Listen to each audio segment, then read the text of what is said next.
پہ ہمارے یہاں ماحول رمضان المبارک کا ہوتا ہے زکوٰۃ دینے کے لیے. مثال کے طور پر آج کی تاریخ میں اگر کسی کے پاس کھا پی کر ضروریات سے فارغ انسان کے پاس اگر 50-60 ہزار روپے بچتے ہیں، ایک میں اندازہ بتا رہا ہوں، وہ کم زیادہ ہو سکتے ہیں، چاندی کی قیمت تبدیل ہونے کی وجہ سے جو ہے وہ حالات بدل سکتے ہیں.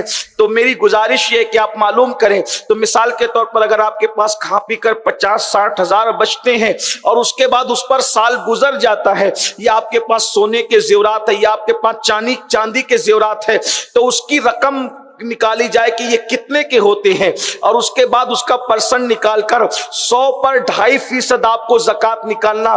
جس طرح مردوں پر فرض ہے اسی طرح عورتوں پر بھی فرض ہے.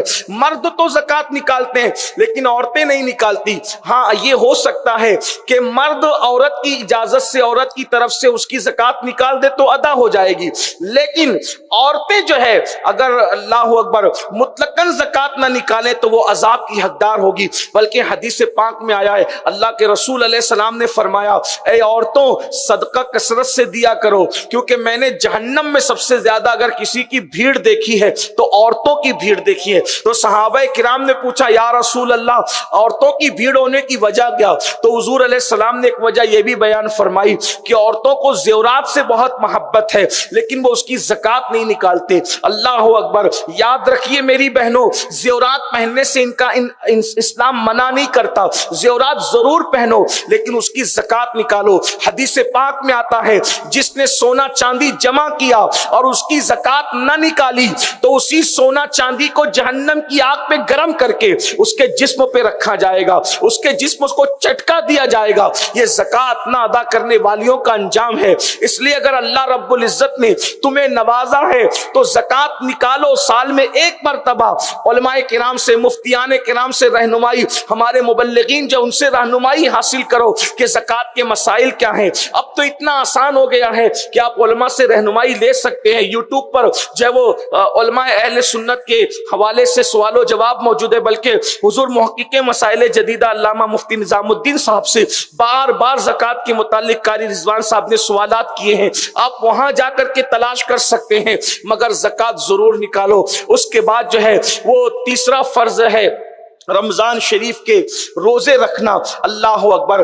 ہے تو یہ چوتھا، کیونکہ پہلے تو ایمان کا ذکر کیا گیا، میں ایمان کے بعد عرض کر رہا ہوں. اللہ اکبر. میری بہنوں، رمضان شریف کے روزے رکھنا یہ بھی فرض ہے. اور آج کل عورتیں بہت بہانہ بنا کر کے، چونکہ وہ عام طور پہ گھر میں رہتی ہے تو چھپ چھپا کر کے کھانا کھا لیتی ہے، لوگوں کو خبر نہیں ہونے دیتی، یعنی باہر پڑوس والوں کو. یاد رکھنا، پڑوسی کو نہیں معلوم ہے کہ آپ روزے سے ہے یا نہیں ہے، اور اسی طرح سہیلیوں کو پتہ نہیں کہ آپ روزے سے ہے یا نہیں ہے، مگر اللہ تو جانتا ہے. اللہ اکبر. روزہ کیا چیز ہے؟ اللہ اگر رمضان شریف کا ایک روزہ بلا عذر شرعی چھوٹ جائے، انسان پوری زندگی نفل و روزہ رکھتا رہے، رمضان شریف کے ایک فرض روزے کی فضیلت کو کبھی حاصل نہیں کر سکتا. اس لیے بلا عذر شرعی رمضان شریف کے روزے مت چھوڑو، بلکہ رمضان شریف کے روزوں کی کیا برکتیں ہیں. اللہ اکبر. میرے آقا صلی اللہ علیہ وآلہ وسلم فرماتے ہیں، جو رمضان شریف کے روزے رکھ لے تو رمضان شریف سے رمضان شریف تک جتنے گناہ ہوئے تھے وہ سارے گناہ ان روزوں کی برکت سے معاف کر دیے جاتے ہیں. روزہ رکھنے والا گناہ سے ایسے پاک ہو جاتا ہے جیسے ابھی اپنی ماں کے شکم سے پیدا ہوا. جب کوئی روزہ رکھتا ہے تو جو کپڑے پہنتا ہے تو کپڑے اس کے لیے مغفرت کی دعا کرتے ہیں، جو بستر پہ لیٹتا ہے بستر اس کے لیے مغفرت کی دعا کرتے ہیں. اللہ اکبر. جوتا پہنے تو جوتا اس کے لیے مغفرت کی دعا کرتا ہے. اسی طرح اس کے منہ سے جو بو آتی ہے اللہ کو مشک سے زیادہ پیاری ہے. اور پھر فرمایا گیا روزے دار کو دو خوشی ہوتی ہے، ایک تو افطار کے وقت اور ایک تو رحمان کے دیدار کے وقت. اللہ ارشاد فرماتا ہے روزہ میرے لیے ہے اور میں اس کی جزا ہوں. اب یہاں پر ایک بات عورتیں کہتی ہے کہ حضرت ہم بیمار ہیں، حالانکہ جس بیماری میں روزہ رکھنا منع ہو جاتا ہے ایسی بیماری 2% لوگوں کو بھی نہیں ہوتی، مگر پھر لوگ بیماری کا بہانہ بناتے ہیں، بیماری بڑھ جائے گی، یہ ہو جائے گا، وہ ہو جائے گا. ایک بات میں آپ سے کہوں، ڈاکٹر جھوٹ بول سکتا ہے، حکیم جھوٹ بول سکتا ہے، مگر ہمارا روحانی طبیب ہمارے آقا مصطفیٰ جان رحمت کی زبان سے کبھی جھوٹ نہیں نکل سکتا. اللہ کے رسول نے کیا فرمایا؟ روزہ رکھو صحت مند ہو جاؤ. اللہ کے رسول نے ضمانت دی ہے روزہ رکھنے سے بیماری بڑھے گی نہیں بلکہ روزہ رکھنے سے تمہیں صحت ملے گی. آقا نے فرما دیا سو فرما دیا, روزہ رکھو صحت مند ہو جاؤ.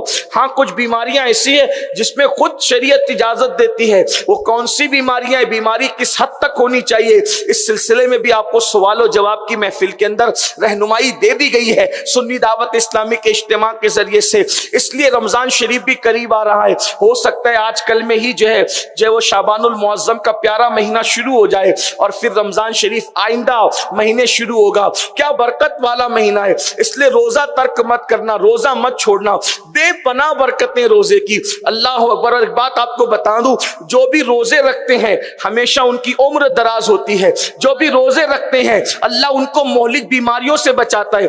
آپ دیکھ لیں یہ شوگر کا مرض, بلڈ پریشر کا مرض, ہارٹ کا مرض, یہ سب آج سنائی دے رہے, سب یہ بلائیں آج سے 100 200 500 سال پہلے 90 سال کی عمر کے ہمارے ولی ہوتے تھے, بزرگان دین ہوتے تھے, ان کو کسی کو شوگر ہوتی تھی, کسی کو بلڈ پریشر ہوتا تھا, کسی کو ہارٹ کی بیماری ہوتی تھی. یہ نہیں کہتا کہ جن کو یہ سب ہوتا ہے وہ گنہگار ہے, ایسا نہیں کہہ رہا ہوں, لیکن اکثر کی بات وجہ کیا ہے, وہ لوگ مہینے میں کم سے کم 3 روزے ہر مسلمان رکھتا تھا, مہینے میں 3 روزے ہر مسلمان رکھتا تھا, 13 14 15, اس کو ایام 20 کہتے ہیں.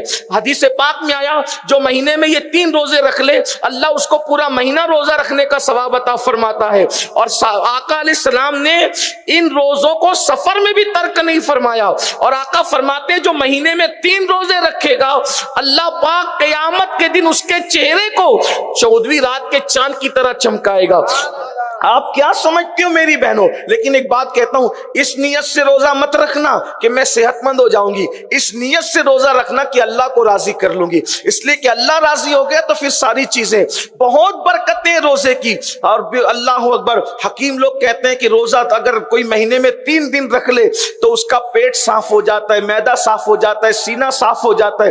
بہت برکتیں روزہ رکھنے کی. تو کم سے کم 3 روزے تو ہر مسلمان مہینے میں رکھتا تھا. پھر اور شوق بڑھتا تو لوگ پیر اور جمعرات کا رکھ لیا کرتے تھے, یعنی کہ کچھ لوگ اگر رکھنا چاہے تو پیر کا رکھتے تھے, لیکن روزے ہماری زندگی کے اندر ضرور تھے. اور صوفیہ فرماتے ہیں روزہ نصف طریقت ہے, یعنی ولایت کا آدھا راستہ صرف روزہ طے کرا دیتا ہے.